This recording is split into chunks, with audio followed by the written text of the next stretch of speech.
Court में civil society की तहरीकों जैसे कि बलोच यकजहती कमेटी को गैर मोतबर बनाने के अमल की भी निशानदेही की गई है और कहा गया है कि इंसानी हकूक़ की एडवोकेसी को असलियत पसंदी से जोड़ने से ख़ास तौर पर नौजवानों में बेगानगी का एहसास मज़ीद बढ़ रहा है और कौम परस्त जमातों को सियासी तौर पर अलग थलग करने से अवाम का जमहूरी निज़ाम पर एतमाद बुरी तरह मजबूर हुआ है।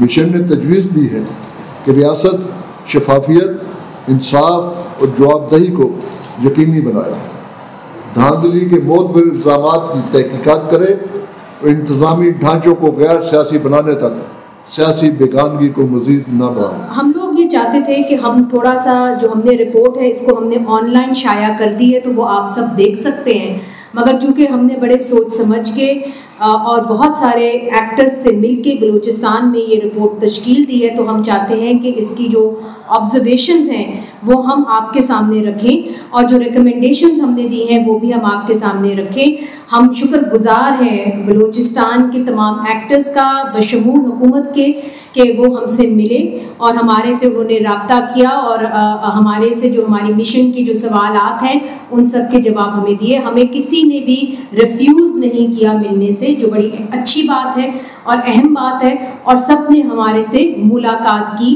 हुकूमत से लेके, पुलिस से लेके, इंतज़ामिया से लेके, ब्यूरोक्रेसी से लेके, जो लापता अफराद के लवाकिन हैं वो लोग हैं वो भी, और तमाम सियासी जमातें।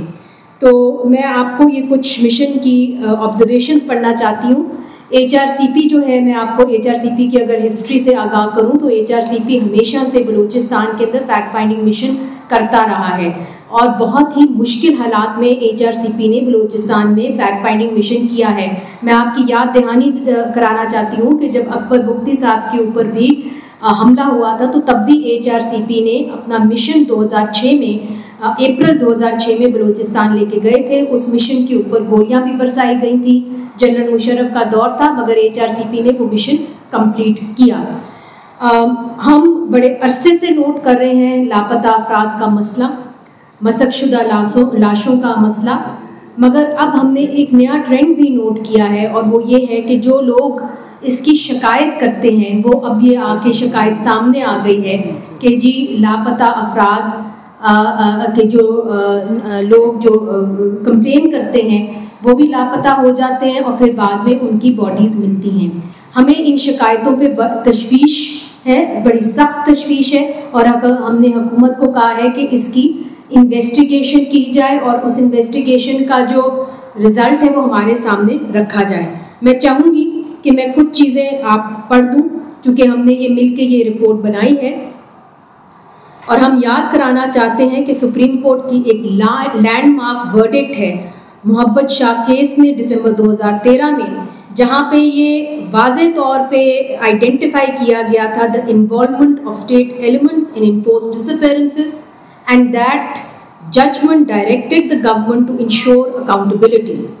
There has been little meaningful progress in implementing these directives and the failure to act on the court's findings reflects a broader pattern of impunity and lack of political will to hold security agencies accountable, thereby undermining both judicial authority and the victim's right to justice। हम ये समझ रहे थे कि इस अदालती फैसले के बाद अकाउंटेबिलिटी होगी, मगर लापता अफराद का मामला अनचेक्ड चलता आ रहा है। फिर हमने ये भी देखा है कि मिलिटेंट ग्रुप्स की तरफ से जो स्केल ऑफ अटैक्स हैं वो बढ़ गए हैं, उनकी फ्रीक्वेंसी भी बढ़ गई है और हम किसी भी सर्कमस्टांसेस में इसको कंडोन जो है वो नहीं करेंगे, हम इसको कंडेम करेंगे। मगर हम ये भी समझते हैं कि जो एंटी टेररिज्म एक्ट है बलूचिस्तान का, एक्ट 2025, ये काउंटर प्रोडक्टिव होगा in curbing militancy and crime in the province, और बल्कि ये जो आपने नया कानून बनाया है ये मज़ीद जो डिस्ट्रस्ट है रियासत और अवाम के दरमियान ये मज़ीद उसको गहरा कर देगा।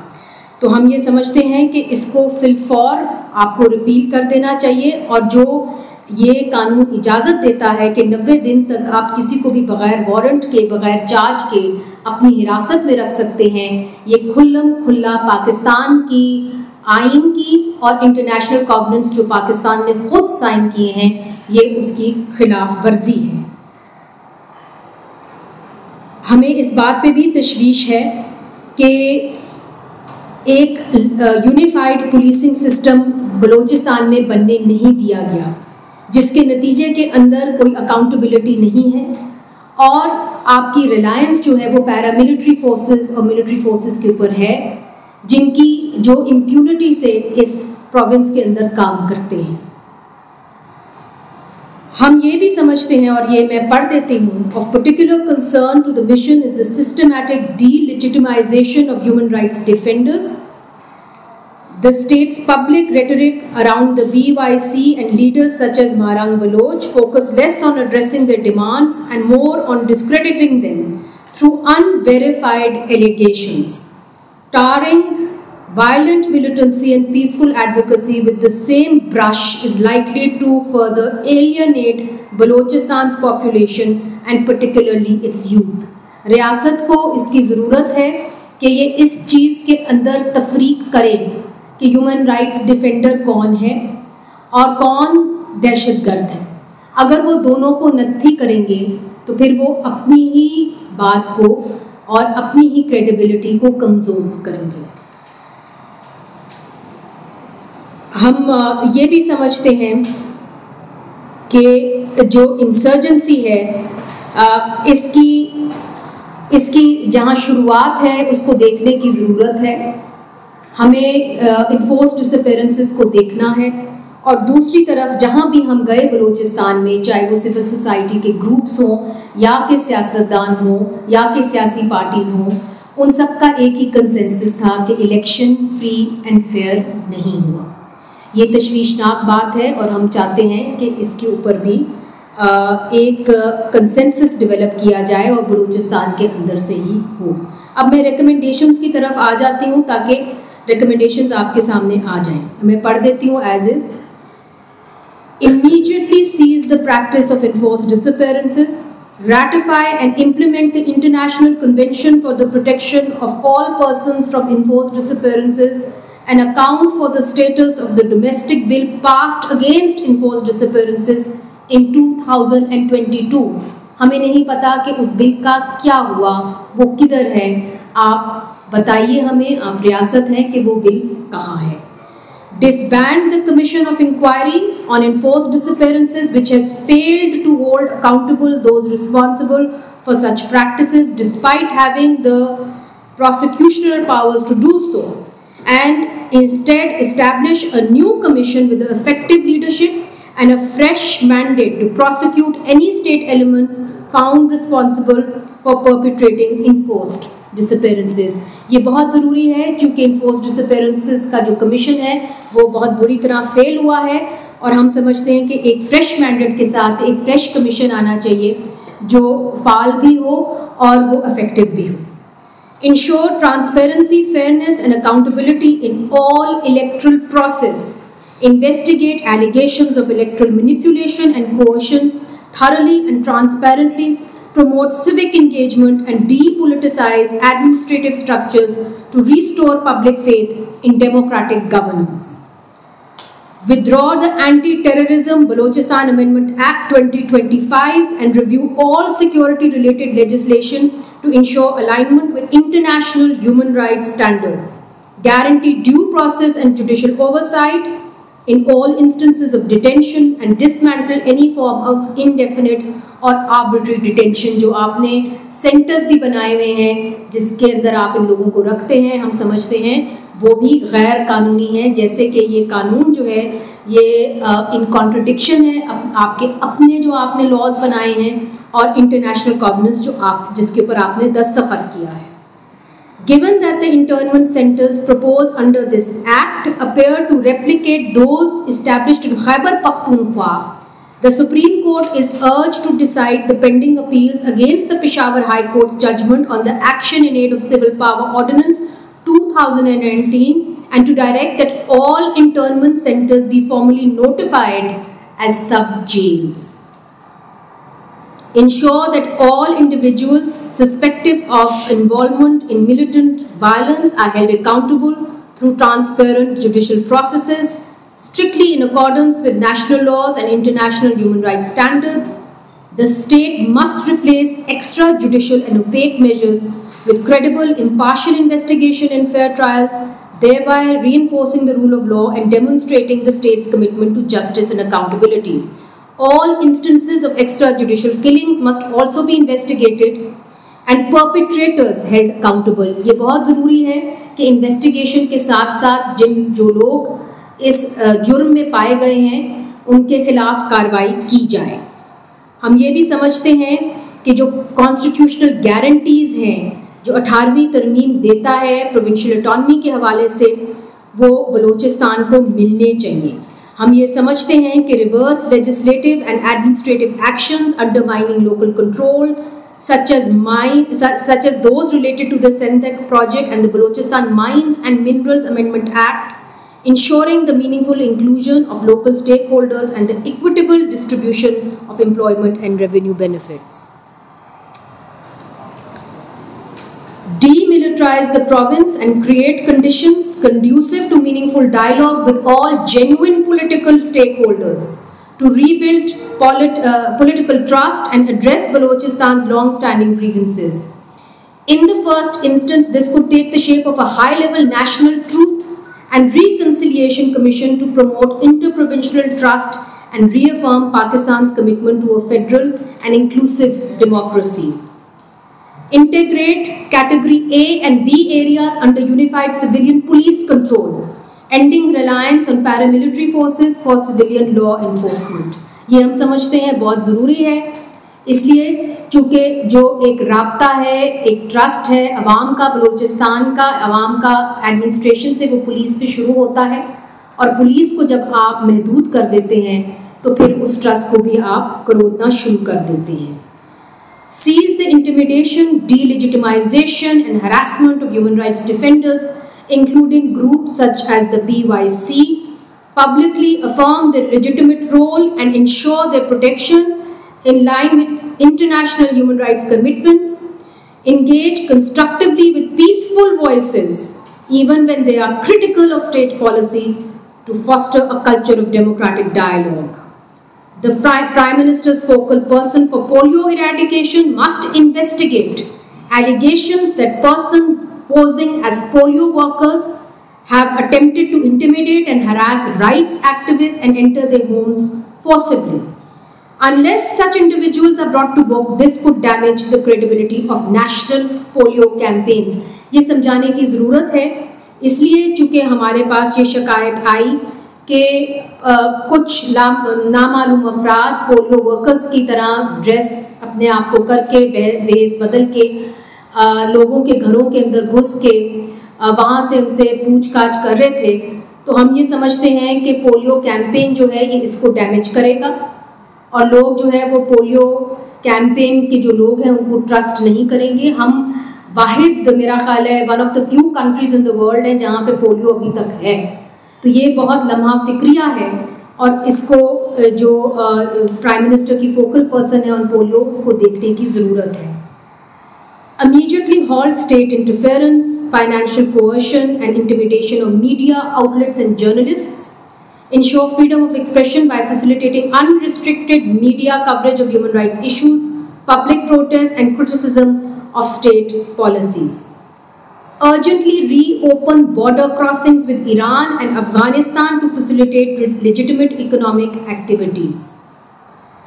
Halt the arbitrary and inhumane expulsion of Afghan refugees and asylum seekers, many of whom have lived in Pakistan for over 4 decades. Such expulsions, when carried out without due process or individual assessment, amount to violation of fundamental rights, including the right to dignity, equality, protection under Article 4 of the Constitution, which extends to all persons regardless of citizenship.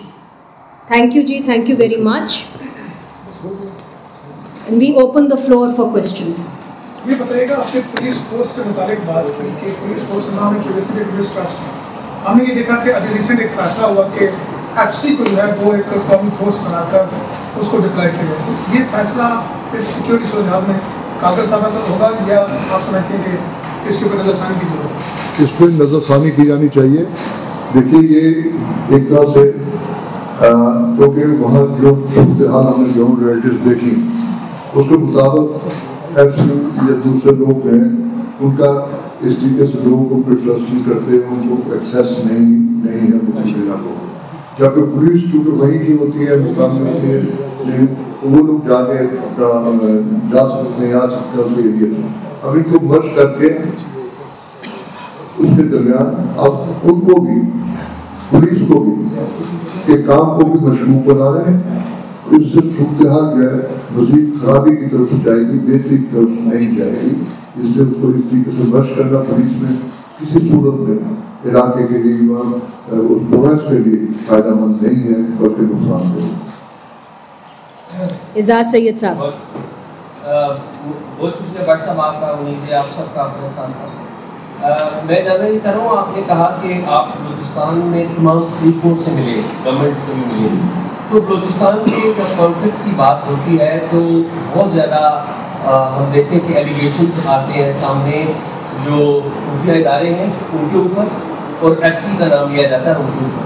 क्या again दोनों से भी कोई मुलाकातें आपके साथ हुई हैं? अगर हुई हैं तो किसके साथ हुई हैं, कुछ शेयर करें, और उनका मौक़िफ़ क्या था?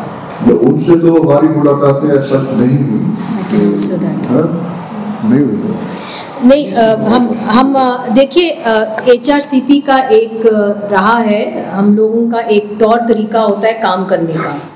हम ये समझते हैं कि जो मिलिट्री फोर्सेस हैं वो पॉलिटिकल डिस्कोर्स से बाहर ही होनी चाहिए, क्योंकि हम उनकी legitimacy in the political discourse को रिकग्नाइज नहीं करते। ये हमारा मौक़िफ़ शुरू से, जब से हमारा वजूद हुआ है तब से 1980 से अब तक यही है। जो उनके रिप्रेजेंटेटिव्स हैं, जैसे कि जो चीफ मिनिस्टर साहब हैं, जैसे ये जो और आला ओहदों पे बैठे हुए हैं, उनसे हमारी मुलाकात हुई, जिनको वो टेक्निकली रिपोर्ट करते हैं, और उनसे ये तमाम सवाल पूछे गए थे। मैडम ये बताइएगा कि एक दो एलिमेंट्स हैं बलूचिस्तान में जबरी मनसूबी के खिलाफ। एक तो जो कानूनी और अखलाकी तरीके से जदोजहद कर रहे हैं, मुतालबा कर रहे हैं जबरी मनसूबियों को के खात्मे का, DYC और इस तरह की जो जमहूरी तरीके से कर रहे हैं, और दूसरा जो है जो अलर्जी पसंद है और वो दहशतगर्दाना हमले करते हैं। रियासत की तरफ से आमतौर पर यह देखा जाता है कि जो कानूनी तरीके से मुतालबा करते हैं उनके खिलाफ प्रोपेगेंडा ज़्यादा किया जाता है। BLA या BLF के खिलाफ प्रोपेगेंडा इतना नहीं किया जाता जितना DYC या दूसरे जमहूरी जदोजहद करने हमारे खिलाफ किया जाता है। ये रवैया किस तरह से देखते हैं? तो मेंशन किया हुआ इसमें मेंशन भी किया हुआ है, लेकिन देखिए ये जो इस तरीके से जमहूरी जदोजहद जो लोग कर रहे हैं, जमहूरी तरीके से मामला को चलाना चाहते हैं, आइन और कानून के तहत जो लोग, उन लोगों को वापस भेज देनी होगी और उन लोगों को काम करने देना पड़ेगा और उन्हें सुनना पड़ेगा। लेकिन बदनसीबी हमारी ये है कि हमारे जो स्टेट है उसका अजीबोगरीब रवैया है कि जो लोग पुरअमन जदोजहद कर रहे हैं, पुरअमन तरीके से अपने मुतालबा रखते हैं, उनसे तो बात करने के लिए तैयार नहीं है। आपने देखे अपना PLP और ये वो दूसरे जो भी इस तरह के लोग हैं उनके तो बात कर लेते हैं, लेकिन जो जमहूरी जदोजहद पार्टियाँ करती हैं, जमहूरी तरीके से मतलब चलाते उनसे बात नहीं करते। इससे पहले भी हमने देखा कि यहाँ पर बलूचिस्तान से वहाँ के आम लोग, जो दुखी लोग यहाँ पर आए, तो इसलिए आए तो आइन और कानून को मानते थे, वरना हम क्या जरूरत है यहाँ आने की, आपके यहाँ पर आके बैठने की सख्त मौसम में वो आए।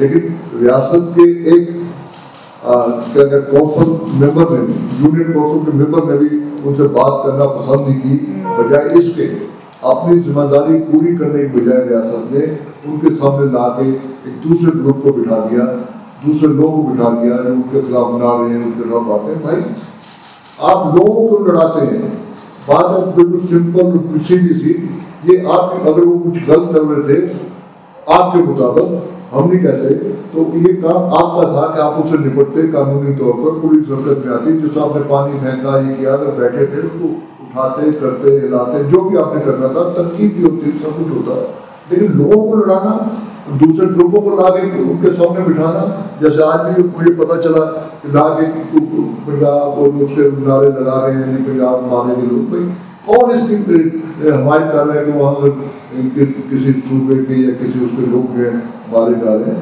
ये रियासत जो है उसको अपना किरदार अदा करना होगा, बजाय लोगों को लड़वाने के, लोगों को इन्वॉल्व करने की, वो आपस में लड़े। भाई आप क्या कर रहे हैं, रियासत फिर क्या कर रही है, रियासत कहाँ खड़ी हुई है, ये सारी सूरत हाल है।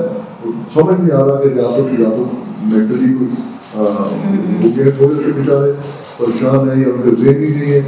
मैं अक्सर एक बात कहा करता हूँ कि हमारी जो रियासत है, इस तरह लोग हैं, खराब लोग हैं, उनमें बहुत सारी खामियाँ होंगी, बड़ी खामियाँ हैं उनके अंदर, लेकिन एक खूबी है और उस पर वो बिल्कुल मुस्तकिल तौर पर कायम है।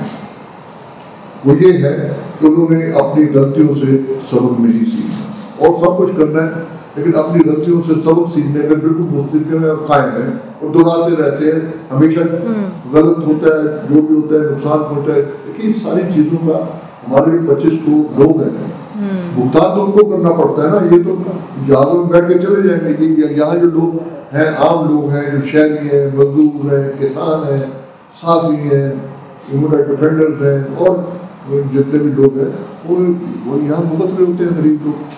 अच्छा सर, बड़ी अच्छी आपने बड़ी जल्दी जो रिपोर्ट है इसमें बहुत सी चीज़ें आई। सवाल ये है सर कि वहाँ एक तो आपके ख्याल में नफरतों की बड़ी क्यों सुन रही, एक चीज़, नंबर 2 की बीमारी क्या अब जो फेज के शुरू हुआ है, इनकी देशबाज जो मानियात है इनके लिए वबाले जान बन गई, सरमायादारी का बुरान है, आलमी और साम्राज्य कुव्वतें वहाँ आपस में लड़ रही है, तो इस तरह का जो मतलब तरह तो आप क्या समझते हैं कि बीमारी क्या है? देखिए बिल्कुल सही आपने क्वेश्चन रेज किया और हमारी चेयरपर्सन साहबा भी इस पर पहले बात कर चुकी हैं। देखिए मसला ये है कि जब आप अच्छा हमारे रिकमेंडेशन अभी भी आई हैं, तो मैं कहना चाहता हूँ कि इससे पहले भी हमारे मुख्तलिफ मिशन जाते थे और रिकमेंडेशन देते थे, क्योंकि हम एक अर्से से देख रहे थे कि अगर ये सूरत हाल को ठीक से नहीं चलाया गया और ये चीज़ों को ठीक ना किया गया तो ये खराबी कर जाएगा। हर हमारे जितने भी 3 या 4 5 हमारे इतने ज़्यादा मिशन कहीं पर भी नहीं गए जितने बलूचिस्तान में गए, उनकी रिकमेंडेशन देखने अगर हमारी